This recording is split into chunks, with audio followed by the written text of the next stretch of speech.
Welcome to Talk Travel with Heather Tate, North Mississippi's podcast for savvy travelers. Talk Travel with Heather Tate is a weekly podcast that airs every Monday on the Shark 102.3 FM radio station based in Ripley, Mississippi, and is then released as a podcast. Travel advisor and travel enthusiast Heather Tate of Whimsical Destinations gives listeners expert travel tips curated through the years of personal and professional experience.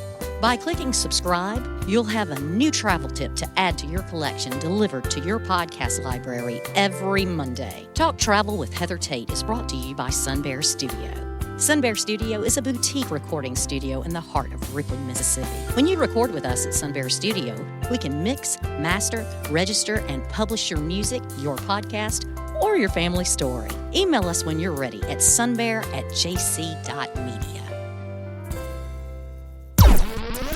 Good morning, Northeast Mississippi travelers. This is Heather with Talk Travel with Heather Tate, and I am so excited to share my adventures and tried and true tips with you, whether you are also a seasoned traveler, a hopeful traveler, or currently an armchair traveler, meaning you're going to follow along with us from home for now. This is our 102nd episode of Talk Travel with Heather Tate, and I am naming it Planes, Trains, and Automobiles. I am super excited about this title, and I wanted to make it work for London's 12th birthday trip. He turned 12 on June 16th, which was also Father's Day. And for the past 2 birthdays, this child of mine, who loves all things aeronautical, has been begging to fly out of Tupelo, Mississippi. Now, he knows more about planes, especially Delta planes, than I do. He knows about which airlines fly, from which hubs. He knows what type of plane it actually is. Like, to me, for me, knowing what type of plane it is to know how many seats are on each row. Is it a 2x2? Is it a 232? Like, the seat configuration is how I judge the size of the plane. London actually knows their real names, the long numerical names. So his goal is to go on as many different airlines as possible and to fly to and from as many different airports. One of his birthday presents was to have his renewed subscription of Flight Tracker from his grandparents. They get him that every year. Logan's parents get him the Flight Tracker. And his other thing that we've been promising for the past 2 years is to fly from Tupelo to Nashville on Contour.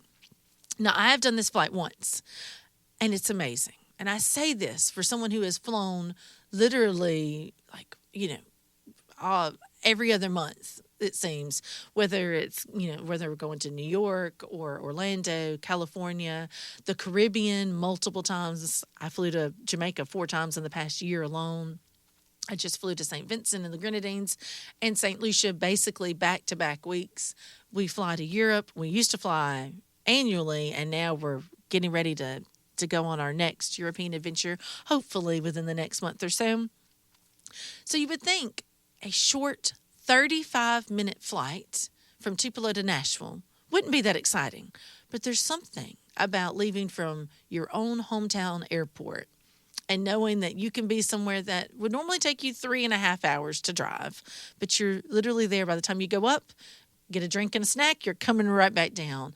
It was an amazing experience. And to see the look of awe on my airplane-loving son's face, if you can make a preteen still glow with excitement, that's a win. So I am challenging you, whatever your children love, find a way to incorporate that. You know, my 12-year-old is not excited about birthday parties anymore, and I thought I'd be sad, but instead of forcing a birthday party on him for me, I decided we would do what he really wanted to do. So the 4 of us flew from Tupelo on June 16th, and we flew back from Nashville on June 17th. And when I say that was the longest 2-day trip I think I've ever taken in my life, I mean it.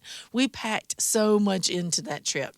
Now, we arrived at the airport an hour before takeoff, which is extremely unusual for me. Normally, between Logan and I, we're arriving at an airport 3 hours before we leave. But we knew it's one plane. We had backpacks only, so we didn't even have carry-on suitcases. We just each had a backpack because we were going for one night. So we arrived an hour before. We had already done our online check-in. we're talking like at this point, these tickets round trip were around, I would say about maybe $125 a person round trip. Now, if you go during the week, it's going to be less than the weekend. And we wanted the first flight out. So we were on the first flight that morning. So we were there at the airport by 6:30, I think. The boys wanted to take videos and they were so excited about leaving. TSA in Tupelo will be the nicest TSA agents in the world. Argue with me on that. You will not win. They smiled. They wished London a happy birthday. It is an entirely different experience. So for your first time, if you've never flown before, I am really beseeching you to try the Contour flight from Tupelo to Nashville. It was a fantastic experience. I also recommend taking the first flight out and the last flight back in to make the most of your day. Now, some people will say you can go up to Nashville for the entire day, and you can. You don't even have to stay the night.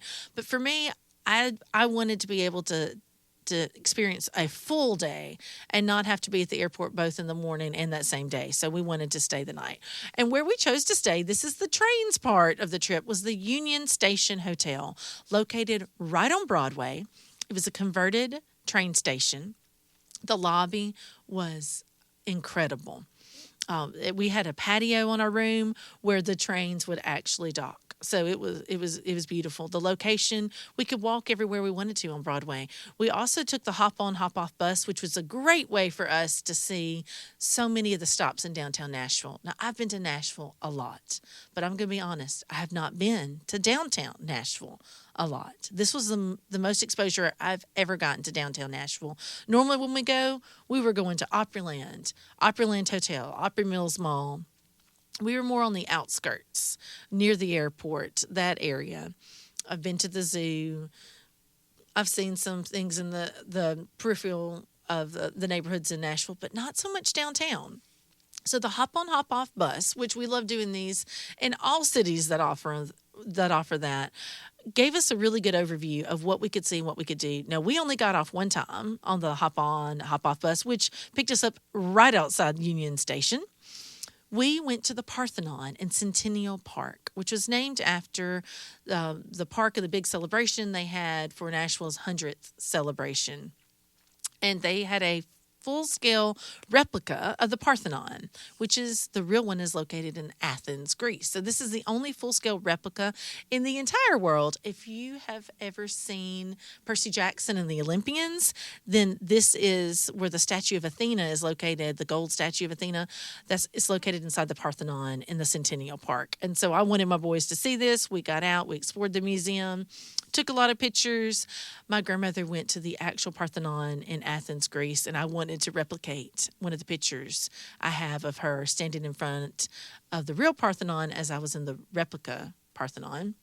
We also had snowballs outside, and it reminded me a little bit of Central Park there by the lake, having a snowball, watching people just enjoy the beautiful day. It was hot, but it was beautiful.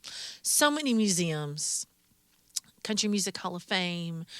There's a Johnny Cash Museum. There's so many different museums that you can experience. You can go to the Ryman.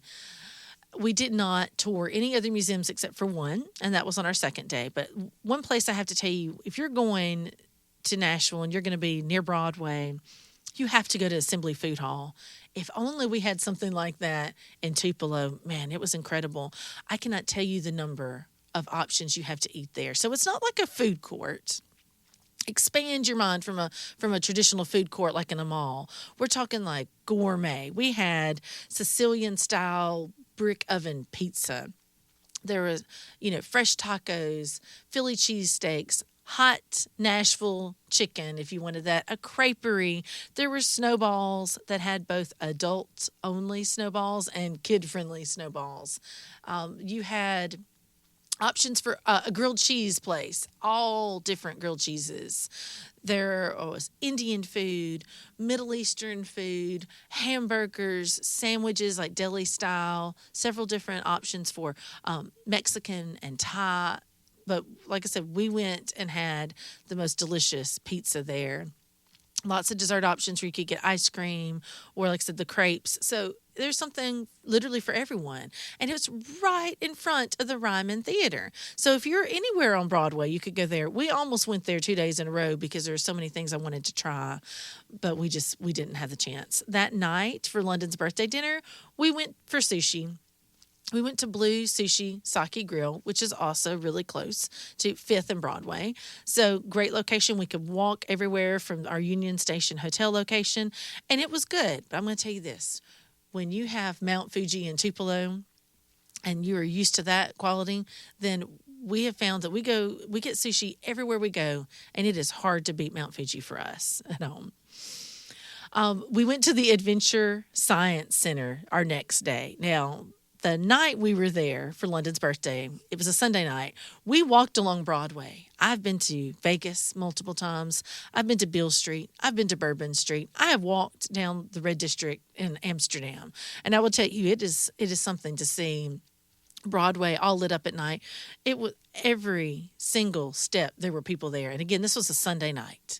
There were bands playing in every window. It was an experience. We realized that we're more of the Gulch kind of people than Broadway at night kind of people. So you learn things. We had brunch 2 days in a row. So I love this. We left Tupelo first thing in the morning that Sunday, and we were eating brunch by like 9:30 at Biscuit Love. Our next day, we went to Milk and Honey, and both of these we could walk to from our hotel, the Union Station. Milk and Honey was one of the best brunch places I've been to. And I would recommend if you're going for a weekend in Nashville or a couple of days in Nashville, or you're just going up for just the day, Milk and Honey would be where I would recommend so far that we had for brunch.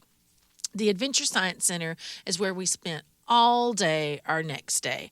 And it was great because they would store our backpacks for us because we were leaving straight from our hotel. We got an Uber. I said it was planes, trains, and automobiles.